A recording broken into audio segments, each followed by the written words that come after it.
أعزائي المشاهدين، نحييكم في حلقة جديدة مع الفنان عادل إمام، وحلقتنا اليوم عن ذوق النساء في اختيار السيارات.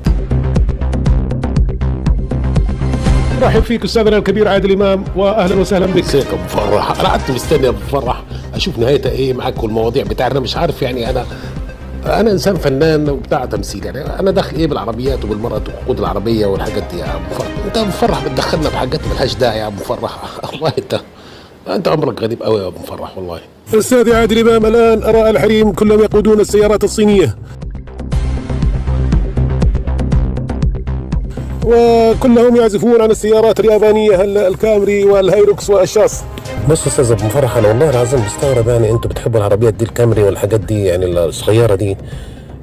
احنا في مصر عندنا الزلموكه، عندنا الوزه، عندنا الخنزيره، عندنا عربيات كتير قوي يعني احسن من البتاعه دي اللي انتوا بتستخدموها، الكامري دي. لايكي